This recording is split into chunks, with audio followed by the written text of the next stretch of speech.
Well, howdy there, Internet people. It's Bo again. So today we are going to talk about Ketanji Brown Jackson. She is President Biden's nominee for the Supreme Court. So what we're going to do is we're going to go through her history, her qualifications, a couple of her rulings, just so people can get a picture of who she is, beyond the whole historic thing that everybody's talking about. And we'll see if there's anything in this that might come up from Republicans during the hearings. Okay, let's start with this. She went to Harvard. Her thesis was about the plea bargaining system in the United States, and I believe the subtitle of it was Coercion of the Criminal Defendant. Her positions on the criminal side of things are probably heavily influenced by the fact that her uncle was sentenced to life for a nonviolent substance crime while she was in college. She also has family in law enforcement. So, I would imagine that position is probably going to be assailed by Republicans. They're going to try to talk about that and probably frame it as soft on crime or something like that. It is important to note that her job at the Supreme Court is to interpret the Constitution, not to sentence defendants. Okay, so while she was in college, she protested against a Confederate flag that was displayed in a dorm room but was visible through a window.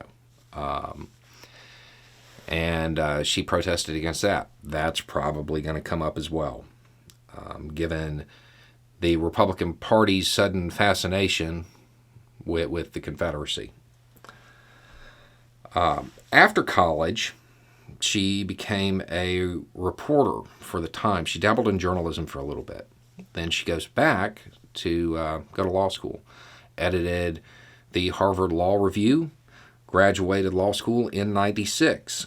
Then I think she did one clerkship, then spent a year in private practice, did 2 more clerkships.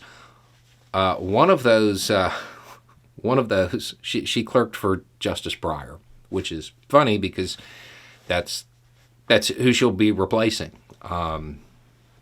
So there's that.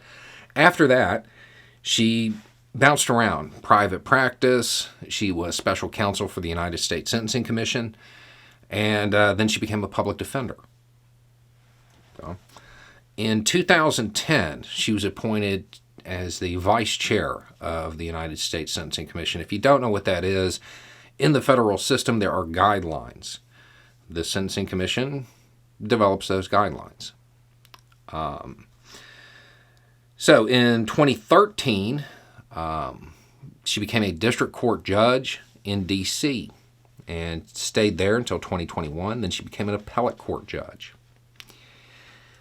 So, as far as history, not a whole lot they're going to be able to go after. I mean, not really.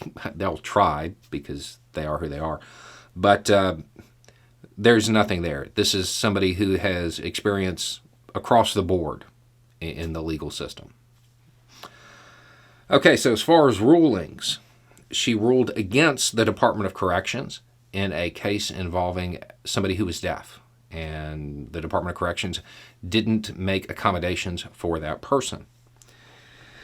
One ruling that I think pretty much everybody watching this channel might be familiar with, or at least a part of it, is one that occurred during Trump's impeachment.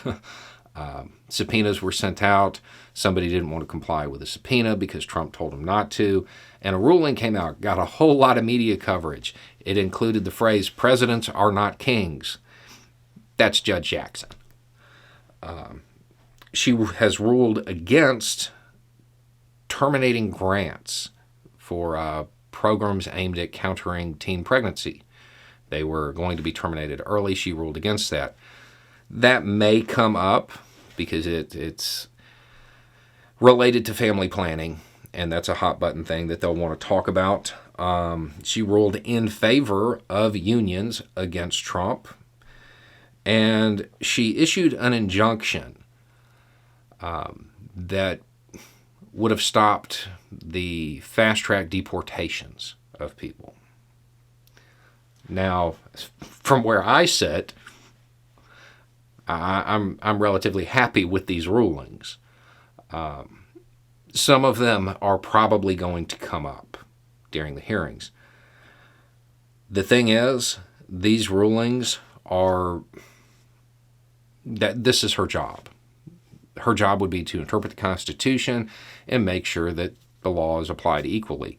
There is nothing in her background that I was able to find that suggests she's not capable of that. We'll wait to the hearings to talk about qualifications and all of that stuff. But I am fairly certain that the Republican Party has confirmed less qualified people to the bench recently. So while I know conventional wisdom right now says that she's just going to sail through, and she very well might, there's probably enough votes to get her through. I would imagine that there will be people who try to grandstand during the confirmation process. And those are going to be some of the things they talk about. Anyway, it's just a thought. Y'all have a good day.